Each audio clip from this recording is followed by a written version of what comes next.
الحمد لله الذي أبدأ الأفلاك والأرضين، والصلاة والسلام على من كان نبيا وآدم بين الماء والطين وعلى آله وأصحابه أجمعين. أعوذ بالله من الشيطان الرجيم. بسم الله الرحمن الرحيم. وقل لعبادي يقولوا التي هي أحسن إن الشيطان ينزغ بينهم إن الشيطان كان للإنسان عدوا مبينا.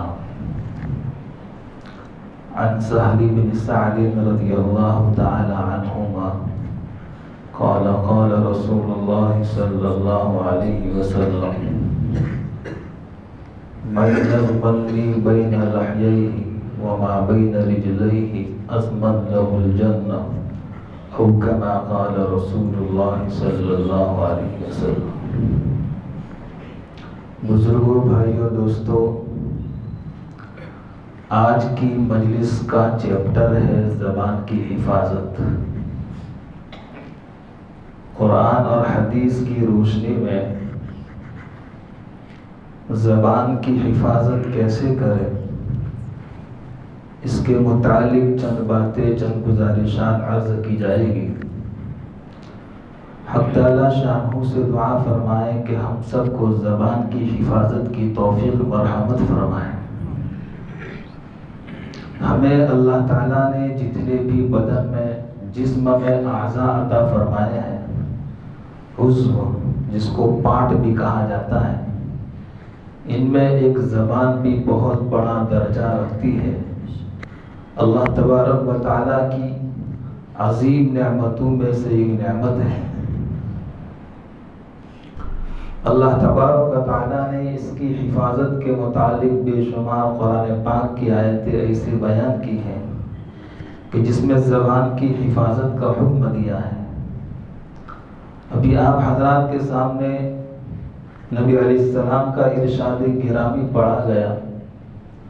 اس میں آپ نے فرمایا کہ دو جبڑوں کے درمیان جو جگہ ہے، اسی طرح دو ٹانگوں کے درمیان جو جگہ ہے، جو بھی آدمی ان دو جگہوں کی حفاظت کی ذمہ داری مجھے دے دے گا. کون کہتا ہے؟ ہمارے آقا و سردار نبی علیہ السلام فرماتے ہیں کہ جو آدمی ان دو چیزوں کی حفاظت کی ذمہ داری مجھے دے دے گا، میں اس کے لیے جنت میں لے جانے کی ضمانت لیتا ہوں اور اپنی ذمہ داری سے میں اس کو جنت میں داخل کر دوں گا. ان میں سے دو جبڑوں کے درمیان جو چیز بتلائی وہ ہے زبان. اس لیے نبی علیہ السلام نے امت مسلمہ کو زبان کی حفاظت کی ترغیب دی ہے کہ اس کی خوب حفاظت کی جائے. اور دوسری جگہ نبی علیہ السلام نے فرمایا کہ اپنے آپ کو بہت زیادہ قیل و قول سے بچاؤ. قیل و قول کا مطلب کیا ہے؟ بہت زیادہ باتیں کرتے رہنا، بہت زیادہ بک بک کرتے رہنا، جو من میں آیا وہ زبان سے نکال دینا. اس سے تم لوگ اپنے آپ کو بچاؤ. اس لیے کہ یہ چیز انسان کو بہت زیادہ بے دینی کی طرف، گمراہی کی طرف، یہاں تک کہ فرمایا کہ یہ چیز آدمی کو جہنم میں بھی لے جا سکتی ہے. اس لیے مشکوٰۃ شریف کی روایت ہے جس میں فرمایا اللسان جرمہ صغیر و جرمہ کبیر، کہ زبان کا جسم تو چھوٹا ہوتا ہے لیکن اس کا جرم بہت بڑا ہوتا ہے. اس لیے آپ نے فرمایا المسلم من سلم المسلمون من لسانہ و یدہ. کامل اور اکمل مسلمان، حقیقت میں مسلمان وہ ہے جو اپنی زبان کی حفاظت کرے، اپنے آپ کو اور دوسرے مسلمانوں کو اپنی زبان اور ہاتھ سے تکلیف نہ دے. محدثین نے اس حدیث کے تحت بتلایا کہ نبی علیہ السلام نے سب سے پہلے زبان کا ذکر فرمایا اور نمبر 2 پر ہاتھ کا ذکر فرمایا. اس لیے کہ زبان کا نقصان یہ ہاتھ کے نقصان سے زیادہ بڑا ہوا ہے۔ ہاتھ کے ذریعے کم سے کم آدمی دوسرے کے بدن کو تکلیف پہنچائے گا، لیکن زبان ایک ایسی چیز ہے کہ نامناسب باتیں کہہ کر کے مخاطب کے اور سامنے والوں کے دلوں کو تکلیف پہنچاتا ہے۔ شاعر نے بڑا پیارا شعر کہا ہے، چھری کا تیر کا تلوار کا تو گھاؤ بھرا، چھری کا تیر کا تلوار کا تو گھاؤ بھرا، لگا جو زخم زباں کا رہا ہمیشہ ہرا۔ چھری اور تیر کے ذریعے اگر بدن پر ماریں گے تو کچھ ہی دنوں میں یہ عضو کا جو زخم ہے وہ مندمل ہو جائے گا، مٹ جائے گا، لیکن زبان کے ذریعے سامنے والے کو جو ٹھیس پہنچائی، سامنے والے کو جو تکلیف پہنچائی، وہ آدمی سامنے والا کبھی بھی بھول نہیں سکے گا اور اس بات کو ہمیشہ یاد رکھے گا۔ اس لیے اسلام ہمارا جو مذہب ہے وہ بہت ہی نرالا اور بڑا پیارا مذہب ہے۔ جیسے کہ بھئی زبان سے کچھ مت بولو، زبان سے اس کا مطلب بولنے کی باتیں بولو، نہ بولنے کی باتیں نہ بولے۔ بولنے سے پہلے آدمی سوچے، سوچ سمجھ کر کے قدم رکھے۔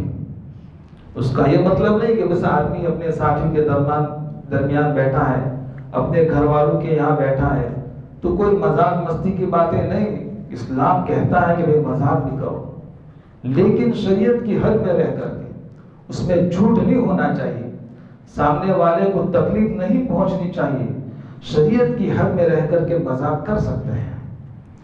نبی علیہ السلام نے نمونے ہمارے سامنے پیش کیے۔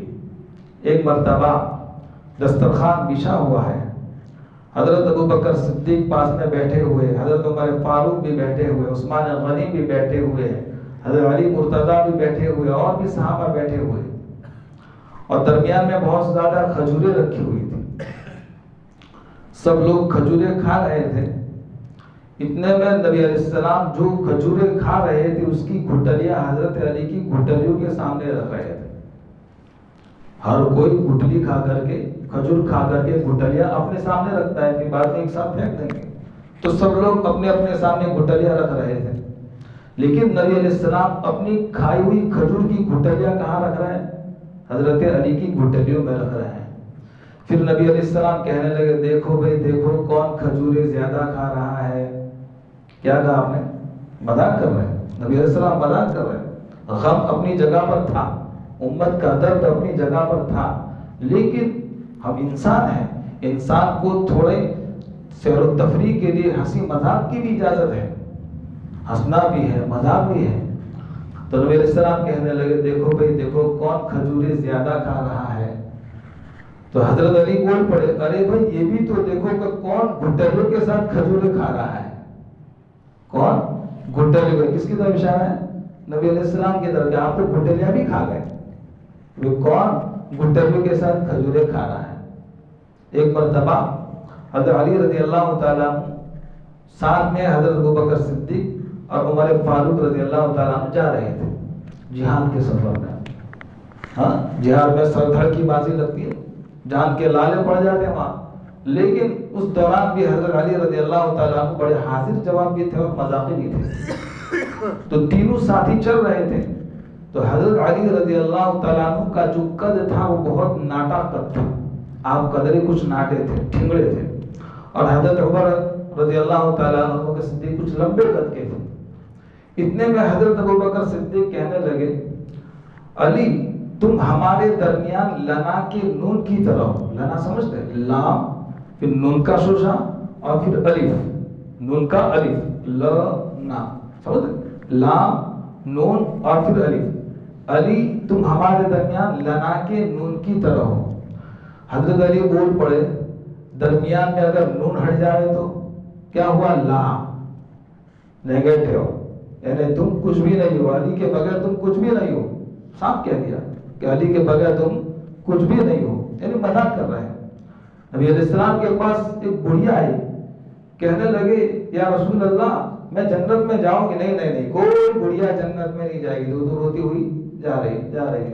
صحابی کے ذریعے صحابی کو بلایا، کہا کہ ہاں جاؤ گی اماں، لیکن جوان ہو کر کے جاؤ گی، بڑھاپا تو سب ختم ہو جائے گا۔ تو صحابہ کرام بھی دوستوں مذاق کیا کرتے، تو ہم بھی مذاق کریں تو صرف سنت کی نیت سے مذاق کریں، شریعت ہمیں اجازت دیتی ہے، لیکن جھوٹ نہ بولے، کسی کی غیبت نہ کرے، کسی پر الزام نہ لگاوے، کسی پر تہمت نہ لگاوے، بلکہ شریعت کی حد میں رہ کر کے۔ اسی لیے نبی علیہ السلام نے فرمایا کہ زبان یہ ایک ناگر کی طرح ہے، اگر زبان کی حفاظت، اس کے سانپ بڑا تعجب کرتا ہے، ارے بھائی ڈسنے کا کام تو ہمارا تھا، بچھو کہتا ہے کہ نخ مارنے کا کام تو ہمارا تھا، یہ انسان کب سے ڈستا ہو گیا، یہ انسان کب سے نخ مارتا ہو گیا۔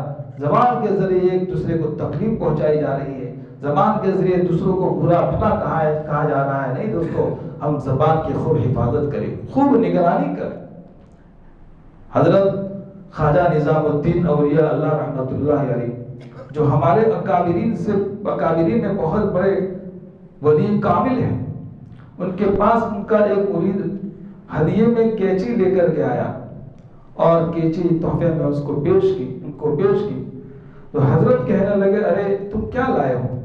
کینچی کا کام تو ہے کاٹنا اور سوئی کا کام ہے سینہ جوڑنا، کینچی کا کام ہے کاٹنا، اور نظام الدین کو تو اللہ تبارک و تعالیٰ نے کاٹنے کے لیے نہیں بھیجا بلکہ لوگوں کو جوڑنے کے لیے بھیجا ہے، لوگوں کو ایک دوسرے کے ساتھ تعلق کرنے کے لیے بھیجا ہے، کاٹنے کے لیے نہیں بھیجا۔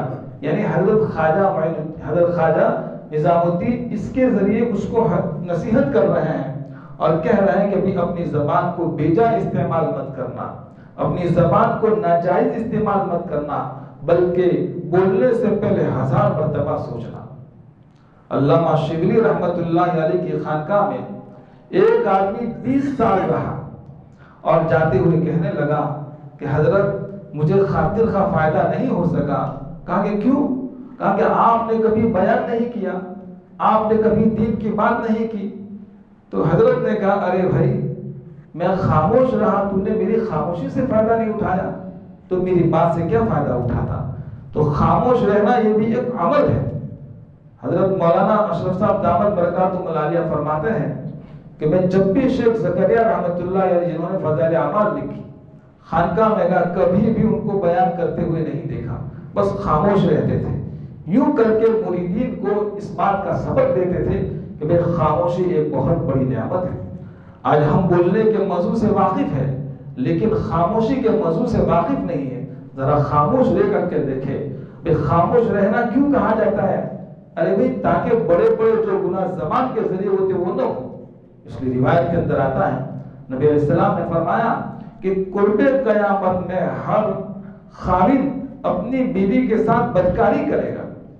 تو کیا مطلب اس حدیث کا؟ یعنی زبان کے ذریعے اس قسم کی باتیں بولے گا کہ جس کی وجہ سے غیر محسوس طریقے سے بیوی اس کے نکاح سے نکل جاتی ہے اور پھر تعلق برقرار رہتا ہے، بچے بھی ہوتے رہتے ہیں، تو یہ تو ناجائز تعلقات ہوئے۔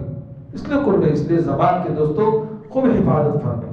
قرآن پاک میں اللہ تبارک و تعالی ارشاد فرماتے ہیں، لا خیر فی کثیر من نجواہم الا من امر بصدقۃ او معروف او اصلاح بین الناس، کہ کوئی بھی مجلس خیر پر نہیں ہے، کوئی بھی مجلس میں کوئی نیکی نہیں ہے، اس لیے کہ دنیا کی جتنی بھی مجلسیں ہیں ان مجلسوں میں غیبتیں ہوا کرتی ہے، ان مجلسوں میں جھوٹ بولا جا رہا ہے، ان مجلسوں میں بہتان تراشی ہو رہی ہے، ان مجلسوں میں الزام درازی ہو رہی ہے، کوئی مجلس خیر پر نہیں ہے۔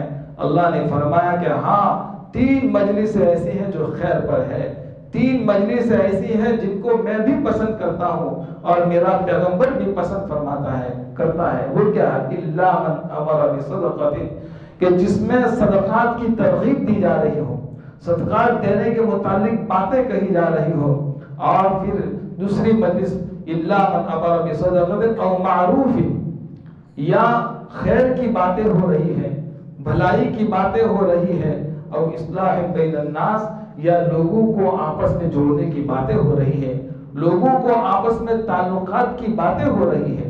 حضرت ابو الدرداء رضی اللہ تعالیٰ عنہ فرماتے ہیں کہ ایک مرتبہ نبی علیہ السلام نے فرمایا، کہا کہ کیا اے مسلمانوں، اے صحابہ، کیا میں تم کو نفلی نماز سے افضل کوئی چیز نہ بتاؤں، نفلی صدقے سے افضل چیز نہ بتاؤں، نفلی روزے سے افضل چیز نہ بتاؤں؟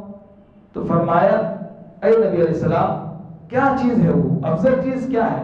تو کہا کہ لوگوں کو آپس میں جوڑنا، بھائی بہنوں کو آپس میں جوڑنا، بھائی بھائی کو آپس میں جوڑنا، اولاد کو ماں باپ سے جوڑنا، جو قطع تعلق ہی کر رہا ہے اس کو ختم کرنا۔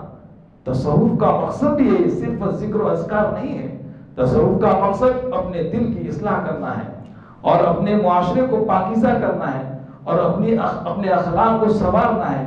ہماری زبان کا بول اچھا ہو، ہماری زبان کا بول نرالا ہو، ہم اپنی زبان سے لوگوں کے دلوں کو جیتے۔ ایک مرتبہ ایک بزرگ کے متعلق کتاب میں لکھا ہے، کہا کہ انہوں نے خواب میں دیکھا اور خواب کے اندر انہوں نے اپنی زبان کے اندر کانٹے دیکھے۔ مسلسل ایک ہفتے تک یہی خواب ان کو آ رہا ہے، میری زبان میں کانٹے ہیں اور میری زبان یہ ہر اعتبار سے زخمی ہو چکی ہے، میں بول نہیں پاتا۔ خوب رو رہے ہیں، خوب اللہ تعالیٰ سے معافی مانگ رہے ہیں، یا اللہ یہ کیا ہو رہا ہے، میں کیسا خواب دیکھ رہا ہوں، مجھے کچھ سمجھ میں نہیں آیا۔ چنانچہ اپنے پیر و مرشد کے پاس گئے، کہنے لگے حضرت میں ایسا خواب ایک ہفتے سے دیکھ رہا ہوں۔ تو فرمایا کہ ضرور تم نے کسی نیک آدمی کی غیبت کی ہے، کسی اچھے آدمی کی برائیاں کی ہے، تم نے الزام لگایا ہے، اس کا نتیجہ ہے۔ تو وہ سوچنے پر مجبور ہوئے کہ کہا ہاں ایک مرتبہ مجلس میں بیٹھ کر کے میں نے کسی کی غیبت کر لی تھی، کسی کی میں نے برائیاں کر لی تھی۔ دوستو صرف نماز یہ دین نہیں ہے، قرآن کا پڑھنا صرف اتنا دین نہیں ہے، روزہ رکھنا اتنا دین نہیں ہے، بلکہ ہم اپنی زبان کو پاکیزہ کریں، ہم اپنی زبان کو صاف کریں، ہماری زبان سے خلاف شریعت کوئی بات نہ نکلے۔ اس لیے کہا کہ بولنے سے پہلے 100 مرتبہ سوچو، بولنے سے پہلے 100 مرتبہ سوچو۔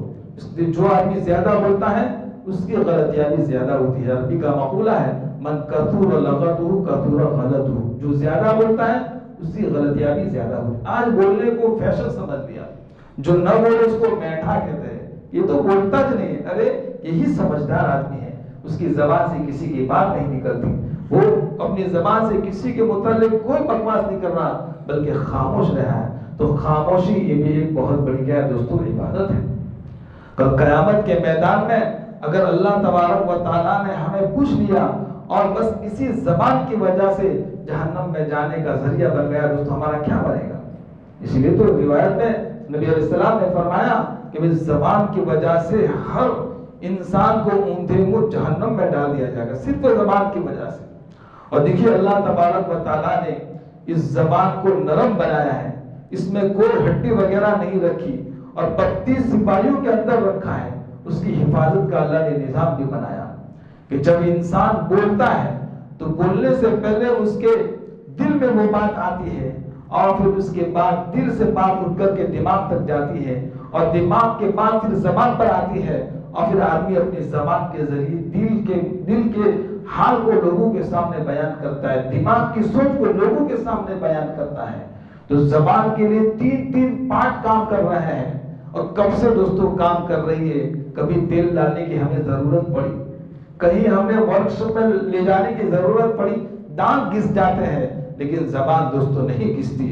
اس لیے فرمایا کہ خوب اللہ تبارک و تعالیٰ کا ذکر کیا جائے، اللہ کی یاد بیان کی جائے، ہم زبان کو نیک کاموں میں اتنا مصروف رکھے، اتنا مشغول رکھے کہ کسی کی برائی کا ہمیں موقع ہی نہ ملے، کسی کی بری باتوں کا ہمیں موقع ہی نہ ملے۔ بس ہم نظریں موڑ لے، جو بات کر رہا ہے اس کو خاموش کرے، فوراً اس کو خاموش کرے، بھائی کسی کی بات مت کرو، بس کام کی بات کرو، کوئی بات نہ ہو، بس دین کی بات جو ضروری ہے وہ بات کرے۔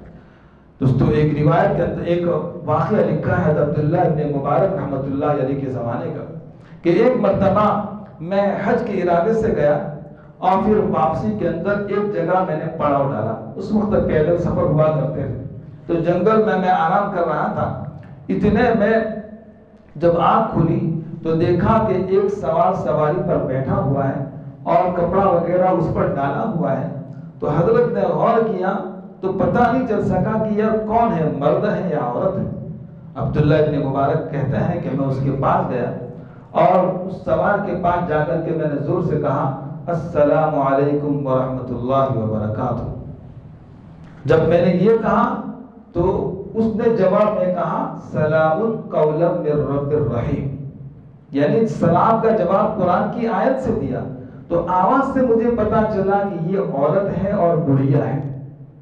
مجھے تعجب ہوا کہ میں نے سلام کیا اور سلام کا جواب قرآن پاک کی آیت سے دیا. اور پھر اس کے بعد میں نے کہا کہ اماں یہاں تم کیسے ہو جنگل میں؟ تو اس عورت نے کہا من یضلل اللہ فلا ہادی لہ، جس کو کوئی گمراہ کر دے اس کو کوئی ہدایت دے سکتا نہیں ہے. سمجھ گئے کہ راستہ بھٹک گئی ہے، راستہ کھو گئی ہے، اس کو اپنی منزل نہیں مل رہی ہے. اور پھر پوچھا عبداللہ ابن مبارک نے، کہا کہ اماں کہاں سے آ رہی ہو؟ تو اس عورت نے جواب میں کہا اتم الحج والعمرۃ للہ.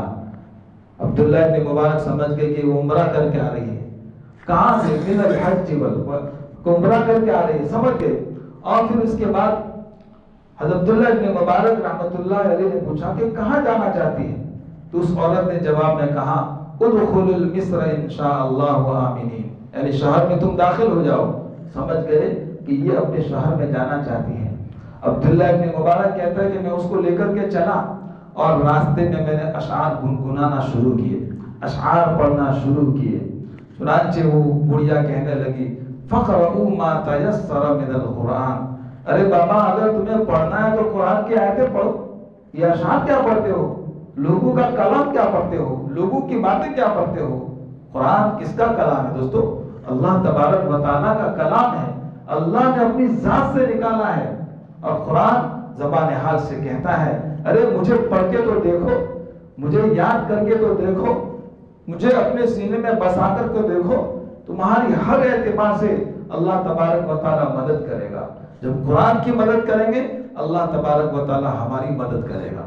چنانچہ انہوں نے جب قرآن پڑھنا شروع کیا اور پھر راستے میں کہنے لگے اماں تمہاری کوئی اولاد وغیرہ ہے؟ تو اس عورت نے کہا المال والبنون زینت الحیات الدنیا، مال اور اولاد یہ دنیا کی رونق زینت ہے. چنانچہ سمجھ گئے کہ ہاں اس کی اولاد ہے. پوچھا کہ کیا کیا نام ہے؟ ان ابراہیم و اسماعیل و اسحاق. وہ سمجھ گئے کہ اس کا ایک بیٹے کا نام ابراہیم ہے، ایک کا نام اسحاق ہے اور ایک کا نام ابراہیم ہے. قرآن کی آیتوں سے وہ جواب دے رہے. عبداللہ بن مبارک اردو میں پوچھ رہے اور وہ قرآن کی آیتوں سے جواب دے رہی. اور پھر اس کے بعد گھر پر پہنچے اور گھر پر ناشتہ کھانا وغیرہ پیش کیا. پھر عبداللہ ابن مبارک نے بدلے میں کوئی چیز دینی چاہے تو اس بڑھیا نے کہا انما نطعمکم لوجہ اللہ لا نرید، ہم کھانا صرف اللہ کی رضا کے لیے کھلاتے ہیں، اللہ کی خوشنودی کے لیے کھلاتے ہیں، ہم بدلے کے لیے نہیں کھلاتے، آپ سے کوئی بدلہ نہیں چاہیے آپ یہاں سے. چنانچہ اس عبداللہ ابن مبارک کہتے ہیں کہ میں نے ان کے جو بیٹے تھے بڑے خوبصورت چہرے تھے، سیماہم فی وجوہہم من اثر السجود کے مصداق تھے، نیکی کا اثر ان کے چہروں پر نمایاں تھا. پوچھا کہ یار یہ تمہاری اماں نے ہر سوال کا جواب قرآن کی آیت سے دیا، مجھے سمجھ میں نہیں آیا کہ یہ کیا ہے. تو کہا کہ حضرت میری ماں قرآن پاک کی حافظہ بھی ہے اور احادیث کی عالمہ بھی ہے. پچھلے 20 سال سے کبھی بھی کوئی بات اس نے زبان سے اردو میں نکالی، ہر بات کا جواب قرآن کی آیت سے دیتی، ہر بات کا جواب قرآن کی آیت سے دیتی. تو 20 سال سے کبھی بھی زبان سے انہوں نے بکواس نہیں کی. اس لیے دوستو نیت کرے، ارادے کریں. تصوف کا سب سے بڑا مقصد یہی ہے کہ ہم اپنی زبان کی حفاظت کریں. انشاءاللہ آئندہ کی مجلس میں آنکھ کے متعلق باتیں آئے گی کہ نبی علیہ السلام نے آنکھ کے متعلق کیسی کیسی باتیں اور کیسے کیسے ارشادات اللہ تبارک و تعالیٰ نے اس کے کیا فائدے ہیں. تو دوستو نیت کریں کہ انشاءاللہ ہم اپنی زبان کو قابو میں کریں گے، ہم اپنی زبان کی حفاظت کریں گے. جتنا آدمی اپنی زبان کی حفاظت کرے گا اللہ تبارک و تعالیٰ غیر محسوس طریقے سے اپنا نور اس کے قلب میں اتاریں گے اور اللہ کا نور دل میں آئے گا.